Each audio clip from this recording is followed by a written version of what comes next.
Okay, hey, this is Sliv, and you are listening to Hyborian Chronicles, the one and only podcast about Age of Conan. And say hello to my beautiful and talented co-host, Stian, from Chrome server, right? That's correct. Hello, Yeah, everyone. I'm on Aquilonia. You might know me from the Assassin Hideout blog. And me and Stian decided that it's about time that Age of Conan gets its own podcast. And, like, none of us is a native speaker. English is our second language. And so, cut us some slack. We are going to have a little difficulties with the language, but we'll try to make the best of it. And we have a little show format. We are just, trying, testing, and seeing what will come out of it. So let's start with what we are currently doing in the Age of Conan. Stian, what's your gig? Well, nowadays I'm mostly a raider. I do have roots from the roleplay server Hyrkania, and I do still like to do a lot of roleplay, but first and foremost I'm a raider these days. I play mostly my Guardian, but I do have experience with all of the classes in the game. Yeah, I'm actually also from the RP server, Aquilonia. Long time no see, and I'm now on Fury. I'm doing mostly PvP, but since I don't have a lot of things to aim for anymore, I have started raiding tier 4, and surprisingly, I'm actually enjoying that, which I have despised raiders for years and years, and now I am one. So, Funcom got me, right? Yeah. So we had big news recently. Joel Biles. I'm not if that's not I don't know if that's correct way to pronounce it, but that's how we're going to roll now. Joel Biles took over Age of Conan from Craig Morrison. He's now managing all 3 games. Are you playing any other Funcom game?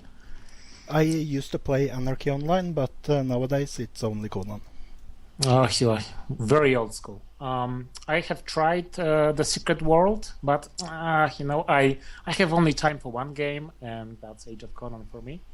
So Joel is managing all 3 games, and he recently have published a game letter, and we have pretty big news coming down the pipe. And let's start with server merges. So you are on Cram, which is probably the most populated server. Do you feel like there is any need for merges? Well, not for Chrome's sake. I feel that the population is it's not huge. This isn't like World of Warcraft, but I think it's huge enough to support every type of play you want to engage in, but I think it will be good mostly for the American servers from what I hear. Yeah, and it's weird because actually all the servers are going to be located in US now. At least that's what I got from it. So I have a little bit of lag on the test life server, so I'm not super, excited about this move. But what is exciting is that we are finally going to get a new tech in. The servers will have cross-server minigames and cross-servers dungeons. So that will mean like we're going to have a queue like in World of Warcraft. So that's definitely something that will upgrade the experience. But I'm on Fury server, and we have mini games all the time. There is a plenty of hard modes going on in the global. So I don't think it's that bad that the server is the mergers are needed. But it's okay. I'm not going to complain if you get one, right? Yeah, and I mean, getting more people to play with, I can't see how anything bad can come out of that. So the thing with the latency, it may be a problem, but when I play on the test live server, or actually now I do have a pretty good internet, so mostly anything I do it's about the same towards American servers as it is to the European. But of course it can be a problem for some people. I'm thinking especially the Russian market. Russia. That can be a problem, but it will be exciting to see how it turns out. Yeah. Okay, so moving right along, we have Dragon Spine, which that's a bit of disappointing piece of content. Actually supposed to be a first installment of this new outplayed field, but right now it feels like something, very unfinished. I have done the one on my one and only character. I have done the story mode in this played field, which is, as always, greatly written, great music, great visuals, but that's about it. Have you done it one or more than once? I have actually done it a few times. I also on my YouTube page made a video where I went through all of that main quest line in that new area. I find that the quests there are really well made. I do love the first dungeon that we got there. The broken one? The broken one, yeah. It's a bit sad with the last encounter, but I think it's a really great encounter, and when we do get the two next ones, then I'm really looking forward to see what they can do. Especially, they said that one of the dungeons will have a lot of animations to it, and it will be interesting to see what they are going to bring forward there. Because the loot in the new dungeon, the current one, seems like it's very unfinished. There's only a few items dropping, and I heard somewhere in a video that Craig Morrison said that the dungeon will, and don't quote me on this, I'm just talking out of my ass, the dungeon will change accordingly to what you do in the playfield. And if you look closely enough, this dungeon, when you are walking on the bridge, there are several levels beneath you and several, I think, above you. So, and some parts of the dungeons are locked out. So I believe that this might not be the final version of this dungeon, because there is only so few items dropping. And which brings us to the second topic regarding the Dragon Spine. The big thing about this playfield was supposed to be bonus stats. If you complete an armor set, you get more stats. It's supposed to be an upgrade from Kitai, right? And Joel Biles posted recently on the forums saying that he's not sure what we mean even about. He never discussed this with the old team, so that's surprising. Yeah, and that makes me think that any set bonuses are a far way from getting into the game. They probably haven't started working on it at all, and I'm not sure that set bonuses is the right thing to do. Actually, it's an interesting concept, but at least on the PvE side, I think it will be better if we just continue up with new tiers of armor and not making... I mean, I'm already a little bit annoyed at the tier 4 gear that we get, since I play a Guardian. I do want the physical tanking set first, but after that I'm going to have to continue to raid until I get the magic protection set, and I do have to have both those sets in my inventory all of the time, and inventory space is one of my biggest problems in this game. You're a very busy guy, I see. But if you look at the stats budget on the Dragon Spine items, those are actually a little worse than Kitai. They have lows of hit rating, which who needs that anyway? And without bonus stats, those are just, vanity items pretty much for anyone who have done a lot of hard modes. Yep. And that is, of course, a sort of a problem with that gear.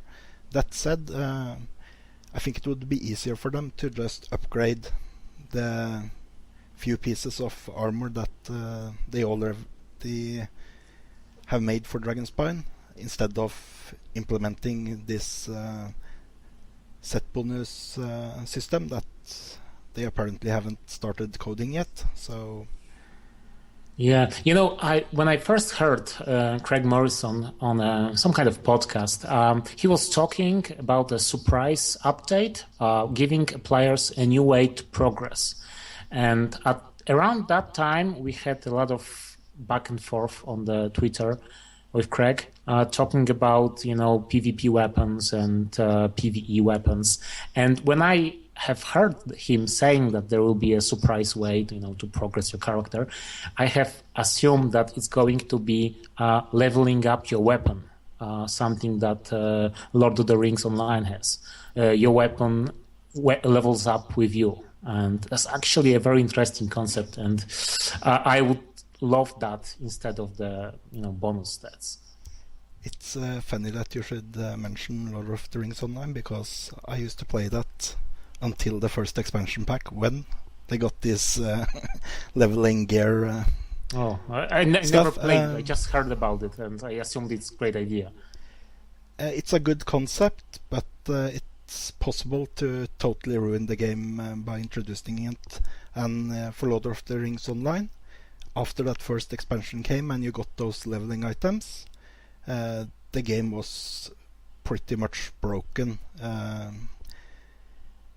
One of the biggest problems there were that you only got one item to start with, and how the stats on that item rolled would depend on your whole experience for the rest of the game.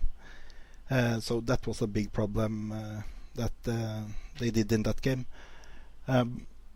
I guess it's possible to do it right, but we do have one example of it being done very wrong. I see. Okay, so last thing about Dragonspine, I'm really missing in Dragonspine, the outdoor area, a way to return, a reason to return to the playfield. Right now, after you have done the quest, there is hardly any need to do the repeatable ones. I still like to do those in Kitai, which are actually done very well. They reward you on many levels. You get MOAs, you get mastery, and so on. And here you just get a couple silvers and maybe a bag, and that's it. So I'm also missing some kind of faction in the Dragonspine. I got used to the faction. Even the Turan expansion had a faction, very bad one, but we had one. And yeah, Dragonspine is missing something. That I do agree with. The faction system is actually working pretty well in Kitai, I think. So why they didn't include it in Dragonspine, I have no idea. I don't think they have said anything about why that was done. But yeah, I totally agree. Okay, let's move on. We have a lot of unchained dungeons, unchained versions of old world dungeons. And the first example of this type of content, I think, was the Amphitheater of Carutonia, or whatever you pronounce that. I know that before that we had some of solo dungeons in the Unchained version, the Lost City probably, and those ones in Turan. The first one, the Amphitheater, I found it to be... I like the concept that no piece of Hyboria is left useless to the high level player. But the Amphitheater lacked a lot of quality. There was bugs like hell, and it looked very dated compared to the newer dungeons. The textures were not up to speed, and I hope that they are going to do something more than just upgrade the mobs and upgrade the loot. Yeah, I sort of agree with that. One thing they actually did very right with the amphitheater dungeon was that they actually gave relevant loot there. Just to say that first, um, that is actually gear people want to farm for, and there is a reason to come back to the dungeon. I don't know if they did that dungeon because it wasn't one of the first dungeons they released. It wasn't there on a release, I mean. So maybe it was one of the first dungeons It probably that was they... the best looking one. If you Yeah, compare of it the to, old world dungeons. yeah, if you compare it to Xibaluku or like it's Atzel's Fortress, those look like from other game. If you Yeah, if you go there now, it's wow, it's like 2006. Welcome. So that's I'm a little worried about that. For old timers like me and you, going to Atzel's, it's a nostalgia thing, right? It's where all it began. But if I am a new player and I have seen a bit of Kitai and I go to Atzel Fortress, not very flattering image to Age of Conan. So yeah, definitely it needs some kind of upgrade. But I yeah. like the So concept a lot. um, back to the amphitheater. So that is probably one of the best looking of the oldest dungeons we have, since it wasn't among those dungeons that we got on release. And Atzel's Fortress, actually, I'm really looking forward to that instance being updated. I hope they do something about the lighting, getting it a little better looking, but the best thing about Atzel's Fortress is that there are 12 different bosses there, and all of them have sort of interesting mechanics. And when they're going to make it Unchained, I sort of expect them to bring more interesting mechanics to each one of the bosses, making it one of the most entertaining dungeons when we have the new version of it out. Yeah, I'm more looking forward to Iron Tower and Crow's Nest. I just like the old Tarantia vibe to it, but all of them will be fine to revisit, right? Because it's been ages since I have seen any of those. Okay, so let's move along to even more exciting thing, which is Unchained minigames. And since I have done thousands and thousands of minigames since 2008, I can fully agree that the entry level for the new player, or even a player which is like PvP 5 even, right? It's actually very hard to compete because of the gear alone. The players wearing the PvP free, tier 3 gear, or even PvE gear, epic one, they have just too much edge over the new player, and I can imagine that it's very discouraging to be trying to PvP. Are you PvPing actively? No, not at all. I do like to PvP, but especially on Chrome, you usually end up in minigames with people you don't want to play with. So, unfortunately, that is the case for me. I'm not a big fan of PvP overall, but I do enjoy it once in a while, but it has to be with people that I find it fun to play with. Yeah, and that's just actually the problem with Age of Conan, because we don't have a group in a group PvP setting, since the premates were removed, and we are not going to get into why it got removed and what it have fixed. But well, definitely, actually, there is a small bugbear I have with that statement you just made there. Actually, all the systems are there. We do have the arenas, we do have the tournament minigames. The problem is that there's no reward for doing those group-based actions. So Actually, you can make up teams, meet other teams, have it all pre-made, both for mini games and in the arenas. So Yeah. So I am right now in a big PvP guild, the Law, and we have guild premates, and we are getting even 4 teams together and playing against each other. So it is possible. But I remember the times when I had the most fun in Age of Conan. It was when I just log on, I whispered 1 or 2 friends, we got together on TeamSpeak, we just pushed the mini games, we joined we are in the same group, and we had a couple of minis and we logged off. That was very fast, very fun, and it required no preparation. You just jump in.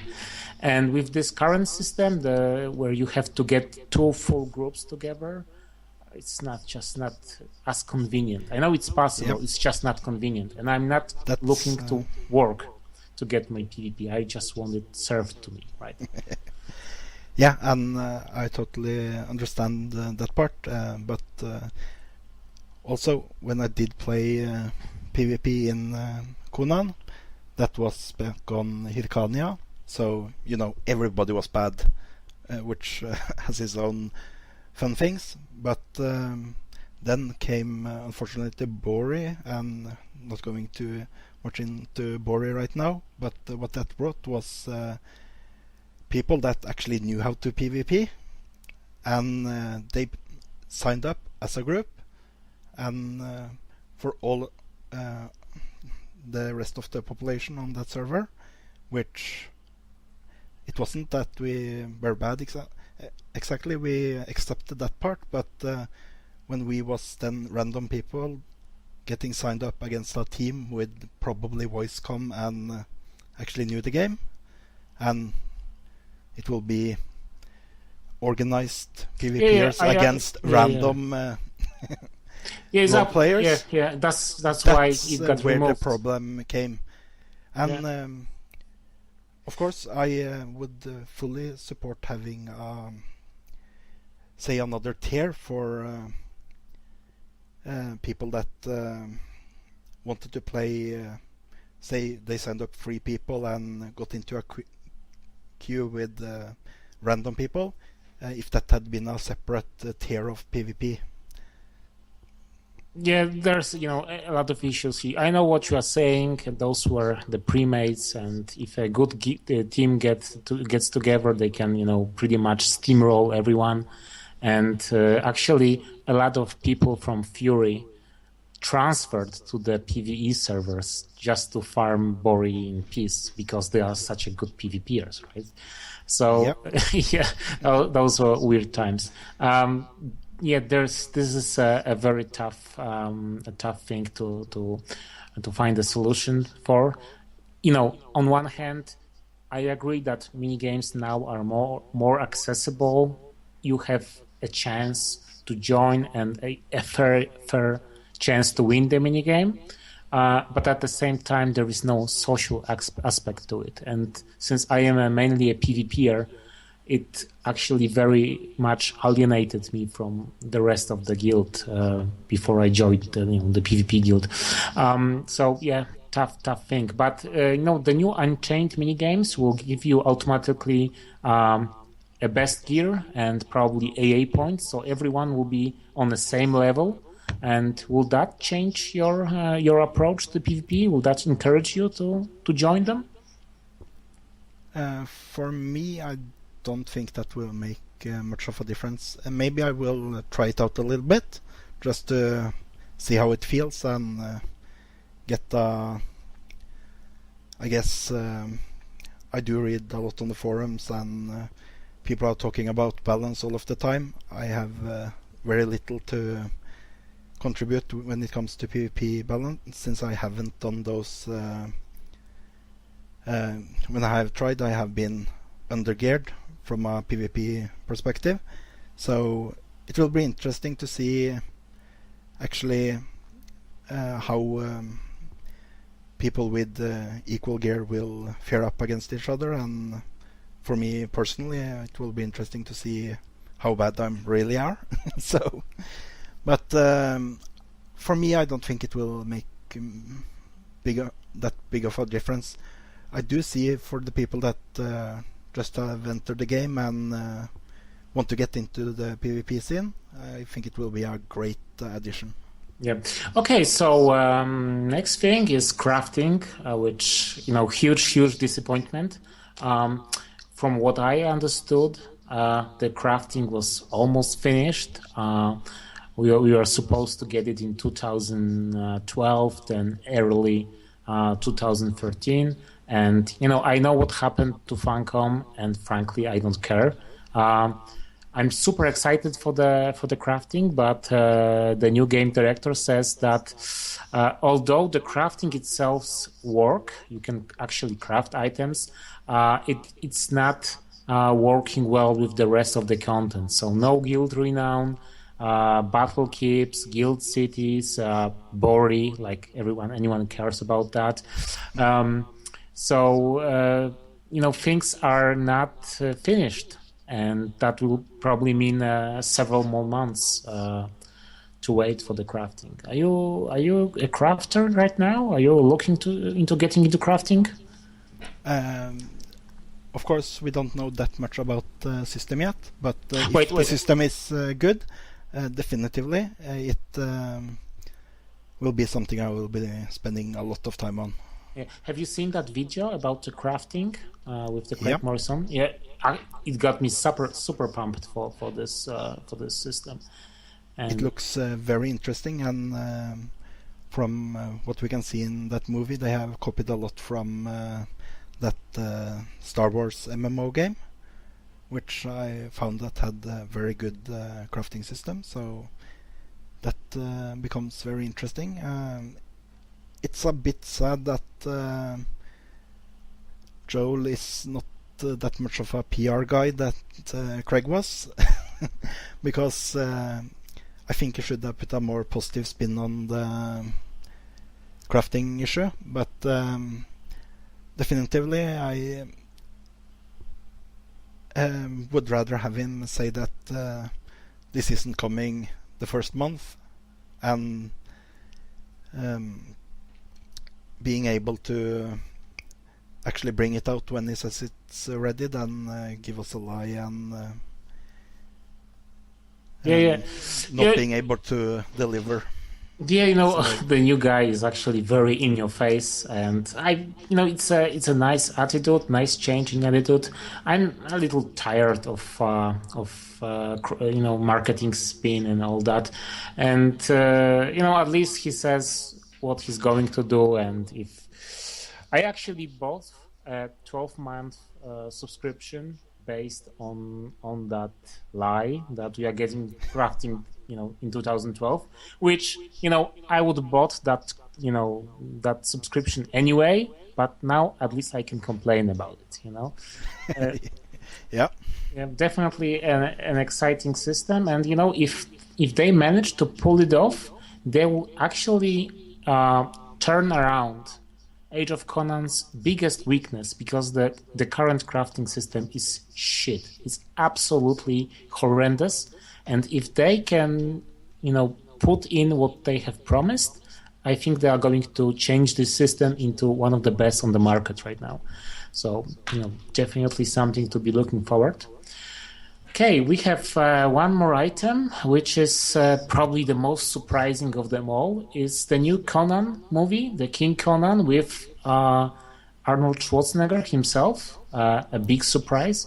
Now, have you seen the last Conan the Barbarian movie with Jason Momoa? Yep, I did see that. I guess it's already 2 years since it was in the cinemas, and to say it as it is, I did not like Momoa. I didn't get the Conan feel, to say it like that. I did like the beginning of the movie, but I guess when the main story of the movie started, I fell straight off. Acheron have been gone 3,000 years when the Conan was, born. Give the damn Acheron some, rest. Everything about Conan has to be, related to Acheron. Like there are no other stories in the Conan world. I like the Jason Momoa, but only because of his, probably, well, not physique, because I think he was a little small to be playing Conan. Of course, Schwarzenegger on the other side is totally too big. It's completely unrealistic. But in that movie, Jason Momoa got, thrown around like a rag doll by pretty much every bad guy in the movie.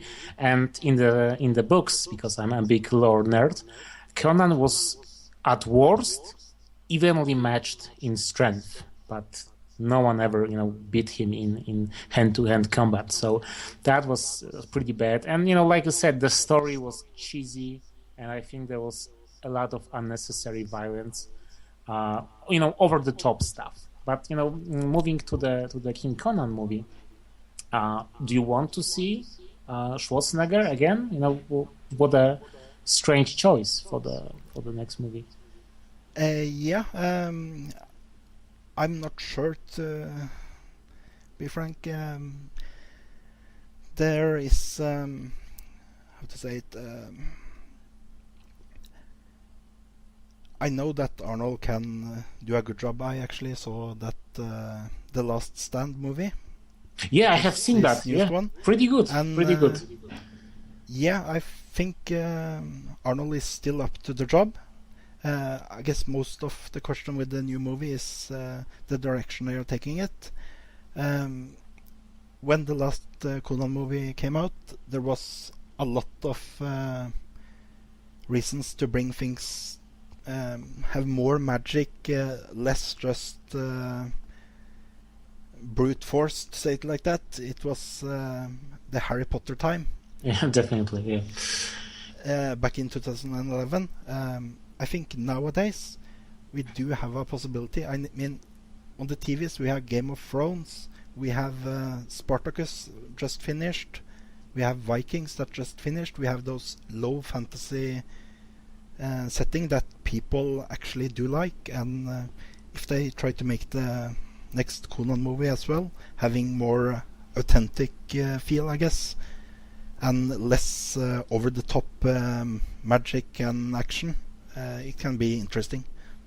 But definitely old Conan is, his time as a king is actually much more interesting to me than his, younger days of, high adventure. Conan was just a man, and he got old at one point, and he was no longer, a super proficient warrior, with a amazing strength. He got old, he got slow, and at one time he was, just a king. He's going to die, So that's showing the more Conan as a more vulnerable person is definitely more interesting. And I think Schwarzenegger, seeing his recent development in a personal life, I think he's going to reflect that, very well. And I don't think that he's too old for this. I know the guy is one of the most titled bodybuilder of all time. So if someone know how to get into shape for this movie, I think it's Arnold. So definitely a good choice there. Indeed. Yeah. Okay. So I think we are going to wrap this up. This is, after all, just a demo show. If you guys have somewhat enjoyed this and want to give us a chance to get better at this, because we know we suck, but we are going to get better, leave us a comment in the thread on the forums. We don't have any webpage, we don't have an email or a Twitter account, but we might as well get one. In the future, we'll probably have some guests on the show to talk about the classes, probably some of the developers, maybe writers. We have some plans for this, but first and foremost, we get to see a feedback that people actually would like to see more of this, because if you are not interested, then, it's just two guys talking about Age of Conan. So thanks for listening, and say goodbye, Stian. Yep. Goodbye, and thank you all. Okay, see ya.